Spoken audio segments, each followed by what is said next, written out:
Ooh, yeah! It's going to be the biggest battleground in the history of our sport. Let's go, let's bear witness! He is broken in half! But I'm better than you, And you know it! You want some? Come get some! Acknowledge me.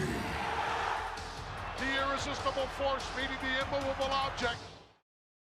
Welcome, wrestling fans, to the very first edition of the Wrestling Universe Channel podcast, a podcast for wrestling fans by wrestling fans. If you're new to the Wrestling Universe Channel, give you a little background history. It's a video game pro wrestling channel, but with a unique spin that even would entertain the greatest pro wrestling fan from any era.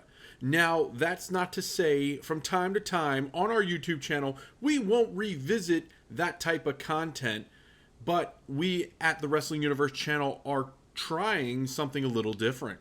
We are dipping our toe into the podcast world, and we know you're probably thinking this is another podcast about pro wrestling, and you're right. But what's the difference about the Wrestling Universe channel compared to all the other podcasts? Well, we're fans. Do we pretend to know everything?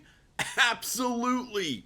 Do we tend to get wrapped up in a fantasy scenario over reality? We're pro wrestling fans, of course we do.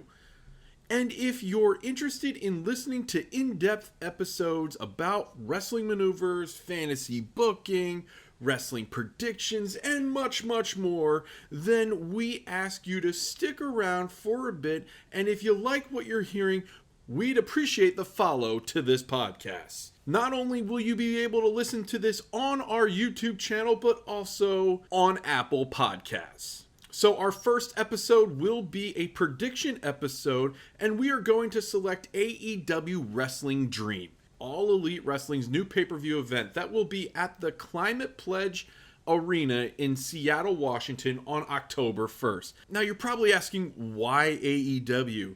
And you might be saying, what about the WWE Fastlane prediction show? And we're not overruling a WWE prediction show in the near future, but for some reason our eyes are on AEW. With the recent talent releases from WWE and the rumors running wild, we really hope that either LA Knight or Randy Orton is John Cena's partner against the Bloodline, but WWE Fastlane doesn't pique our interest like AEW WrestleDream. I mean, just the name alone, WrestleDream, opens up a lot of possibilities for not just dream matches, but also the chance of a surprise or two, especially with Tony Khan needing some new acquisitions or even major star power for sure to really drive the fans back to watching AEW. So let's dive into predicting AEW WrestleDream. In no particular order, today's date of recording this episode is September 29th, 2023.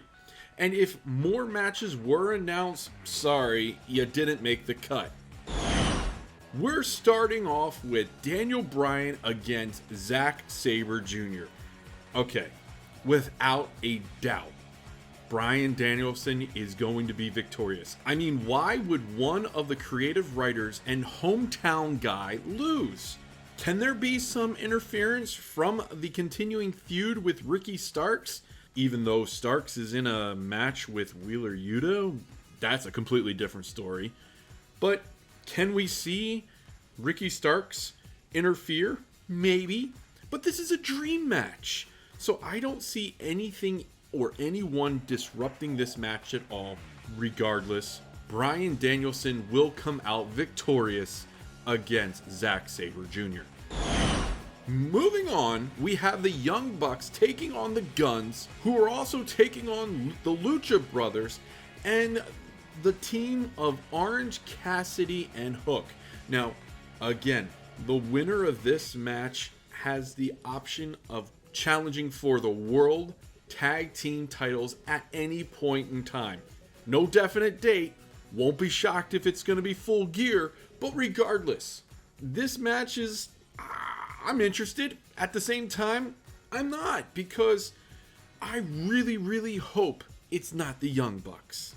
I mean, for any Young Buck fan out there, no disrespect, but to have another Young Bucks match with FTR, why? It would be like 1999 or 2001 again with the Edge and Christian, Hardy Boys, Dudley Boys rerun. Personally, I would like to see a singles run between the two Jacksons. Not as a split. I mean, they are the current Ring of Honor Trios Tag Team Champions with Adam Page, but just to test the waters. Or maybe just to add another ongoing feud. You know, maybe even if it's brother against brother. That would actually be pretty cool. Ultimately, I'm not picking the Young Bucks to win this match. The Lucha Brothers, I don't see moving up, especially with Rey Fenix as the international champion.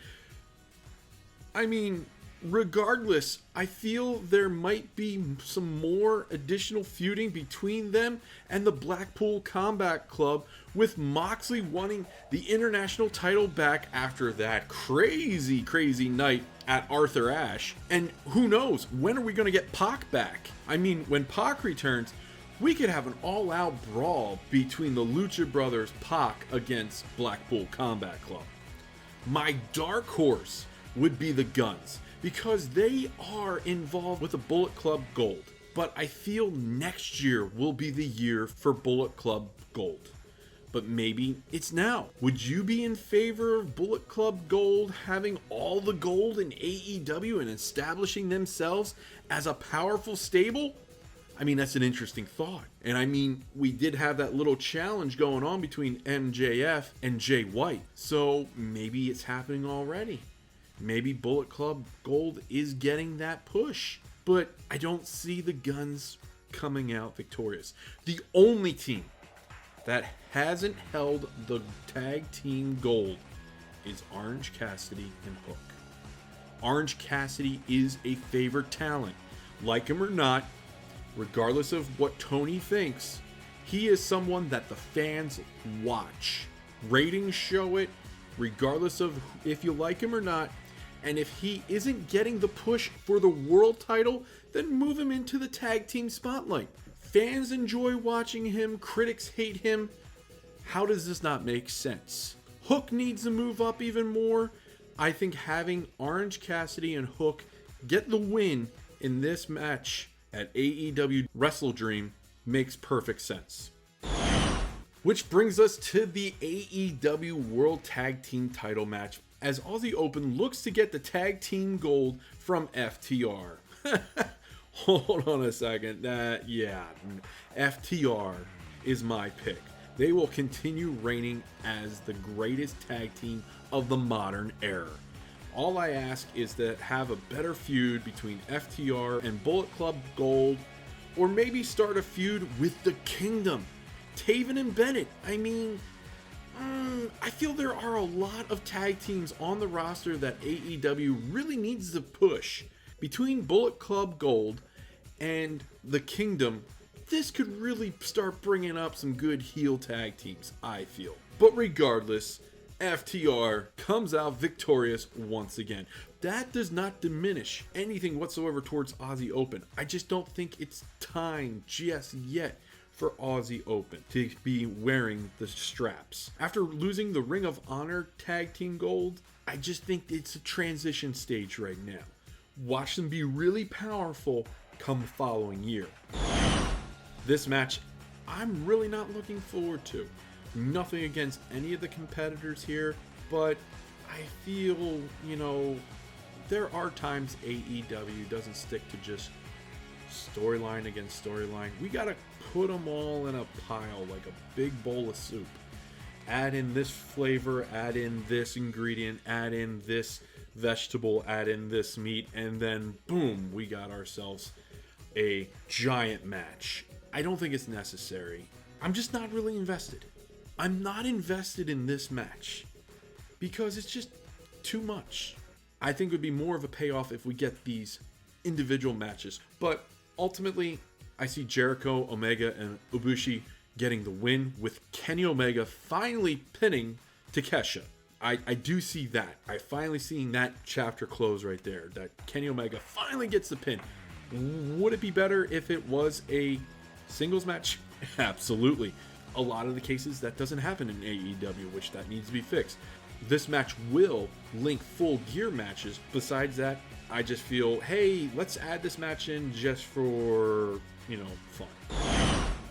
We have Hangman Adam Page going against Swerve Strickland. I can see this being a nice rivalry if AEW really works this out. Adam Page really hasn't had a decent rivalry match for a while. And you know what? We're not counting anything involving the Elite. Swerve Strickland, I am predicting, will get the win, which might shock a lot of people. But it is in his hometown. I mean, why not? Makes total sense. I think it will be a dig if Adam Page is victorious in this. Swerve Strickland benefits more being victorious in this match because I really want to see a nice rivalry between these two. I mean, I would also enjoy seeing the Mogul Embassy tormenting Adam Page for several weeks and Strickland costing Adam Page and the Young Bucks for that matter several matches, which grants us a Mogul Embassy versus Adam Page and Young Bucks match at Full Gear. That makes more sense to me. Swerve Strickland will be victorious against Adam Page at WrestleDream. The AEW TBS Women's Championship will be on the line as Chris Statlander will defend against Julia Hart with Brody King more than likely in her corner. Chris Statlander will definitely go over against Julia Hart. Nothing against Julia Hart, but she was recently impressive in her match. But still, Julia needs to stick to her day job. And I'm not trying to be rude here, but she's awesome as an outside interference, outside manager with the House of Black. But the true question is, who's ready for Statlander? Chris Statlander needs a nice rivalry. And yes, the AEW women's division has its moments, let's be honest, but I think if Statlander needs to be a driving force for the women's division, who would be beneficial to really push her in a rivalry match? Could it be Taya Valkyrie? Or maybe the return of Jamie Hayter?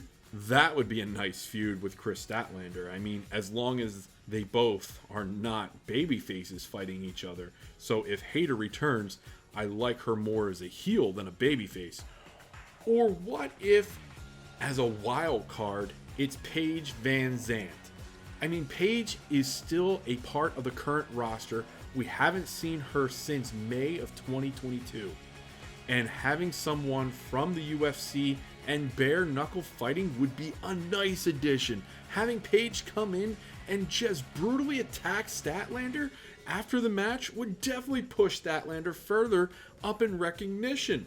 Plus, I kind of miss Dan Lambert a bit on the mic. It brings back that old heel manager vibe for me. I know everyone doesn't really care for Dan Lambert, but I mean, I always like the manager, like a Dan Lambert, like a Bobby Heenan. It's the old vibe, old school vibes for me. And here's another one. How crazy would it be to, maybe see Mandy Rose? Is it too far-fetched? Maybe, maybe not. The price might be right. I mean, it is Tony Khan, so who knows? Regardless, Chris Statlander will be victorious and continue to reign as the AEW TBS Women's Champion over Julia Hart. Moving on. The AEW TNT title will be decided as Darby Allin challenges Christian Cage in a 2 out of 3 falls. I kind of want this rivalry to be over. I like Christian as a heel and I enjoy Darby Allin, but maybe feuding with someone a little higher up. Picture this, 2 out of 3 falls. The first fall goes to Christian because Luchasaurus interferes. The second fall goes to Darby Allin. Now, this is where it becomes a toss-up for me. I see either 2 things happening. 1, Nick Wayne comes out and interferes, costing Darby Allin the title and allying with Christian. This seems a little bit more possible, but this event is called WrestleDream? What if during the final few minutes of the third fall, everything is going Darby Allin's way? Allin gets ready for the coffin drop, and suddenly a masked man tosses in a steel chair to Christian, and Christian whacks Darby in the back to get the final fall. The masked man comes into the ring and pulls off his mask, and it's Edge. People would lose their minds, including yours truly. This will set up for a full gear Edge and Christian versus Darby Allin and Sting. That would be amazing. But again, this is AEW. If they decide to crush this and push Darby Allin over, I would not be shocked. So, with all that being said and all those predictions happening, I'm picking Darby Allin to win the AEW TNT title. Moving on. This one's going to be simple and easy. Eddie Kingston, the Ring of Honor World Champion and New Japan Pro Wrestling Strongman against Shibata. I'm sorry, this is going to be simple, easy, quick prediction. Eddie Kingston will continue on as the Ring of Honor World Champion. Moving on. And finally, we have Better Than You Baby defending their Ring of Honor World Tag Team titles against the Righteous. Scratch that. I mean MJF defending the Ring of Honor World Tag Team titles against the Righteous. The summer bromance will be over. I know I've predicted it before. I'm really calling it now. And I, for one, will be happy. Don't get me wrong. I totally enjoy Better Than You Baby. It was fun for what it's worth. But we all know our favorite scumbag is better by himself. We realize that the Ring of Honor Tag Team titles were just added to keep this story going between MJF and Adam Cole. And after the recent incident of Adam Cole not jumping properly, Cole has broken his ankle. So we are to believe, I mean, we're wrestling fans. Do we not think we are going to question this injury? It's a total work, in my opinion, because I feel it's also convenient that at the end of Dynamite, we see a gang beat down on Jay White. 4 men attack Jay White. Now, rumor boards are saying that the person that was last seen on camera before the end of Dynamite was Edge underneath that devil's mask. Even though that would be awesome, the bigger question would be why? It makes no sense. And I feel that person in question of the Devil's Minion Squad, that's an interesting name, don't you think, was indeed Adam Cole, who faked the whole entire injury. I predict Roderick Strong to come out and interfere in this match, resulting in MJF being pinned for the 3 count, new Ring of Honor World Tag Team Champions, the Righteous. Then MJF's Devil Minion Squad comes out to give the impression of attacking Roderick Strong, but the 3 other members remove their mask, and it's Taven and Bennett and the shocker, Adam Cole. The Kingdom adopts Adam Cole, and all 4 attack MJF. This sets up a final match for the AEW World Heavyweight title between Adam Cole and MJF in an Iron Man match at Full Gear. And there you have it, wrestling fans. The very first edition of the Wrestling Universe Channel podcast is complete with a prediction show for AEW WrestleDream. Do you agree with some of our predictions, or do you agree to disagree? Either way, we're wrestling fans. We predict and fantasy book all the time. It's what we love to do. Thank you for listening to either Apple Pod or YouTube. Check out our links to be a part of our channels, and we'll have more episodes coming soon, so stay tuned. But as for now, enjoy AEW WrestleDream, and thank you for listening. So long.